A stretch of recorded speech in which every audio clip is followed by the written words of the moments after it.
नमस्कार, मी डॉक्टर निखिल गुळवणी, cancer surgeon aster आदर hospital Kolhapur.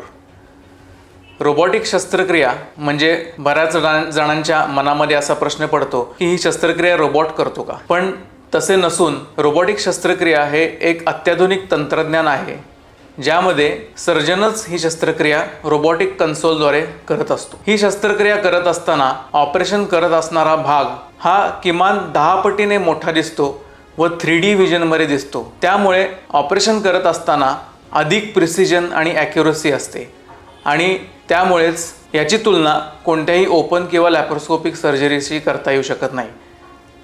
त्याच्या असणारे फायदे असे की पेशंटला म्हणजेच रुग्णांना कमी रक्तस्राव, कमी वेदना, ऑपरेशन नंतर रिकव्हरी जलद होते आणि दैनंदिन कामामध्ये परतण्यासाठी रुग्णांना लवकर जाता येतं।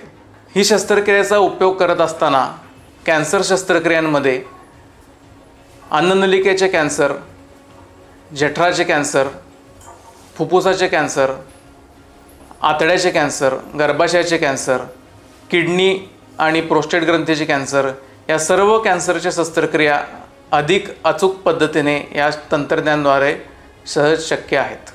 ही रोबोटिक शस्त्रक्रिया करत असताना सर्जन कन्सोलवरती बसतो आणि रोबोटिक आर्म्स जे असतात ते पेशंटच्या साईडला असतात आणि त्याला डॉक केलं जातं।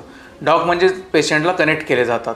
तर ही शस्त्रक्रिया करत असताना जसं की ओपन शस्त्रक्रियेमध्ये किंवा लॅप्रोस्कोपिक शस्त्रक्रियेमध्ये रेंज ऑफ मुवमेंट्स जी आहे ती थोडीशी लिमिटेड राहते, पण रोबोटिक शस्त्रक्रियेमध्ये इन्स्ट्रुमेंटच्या टिपला त्याची मुवमेंट्स ज्या असतात त्या पूर्णपणे 360 डिग्रीजमध्ये रोटेट करता येतात आणि त्यामुळे अवघड जागेला सुद्धा ही ऑपरेशन म्हणजे जसं की पेल्विक एरियामध्ये कमीत कमी जिथे जागा आहे त्या ठिकाणी सुद्धा जाऊन मॅग्निफाईड इमेजमध्ये ऑपरेशन करण्याला फार मदत होते।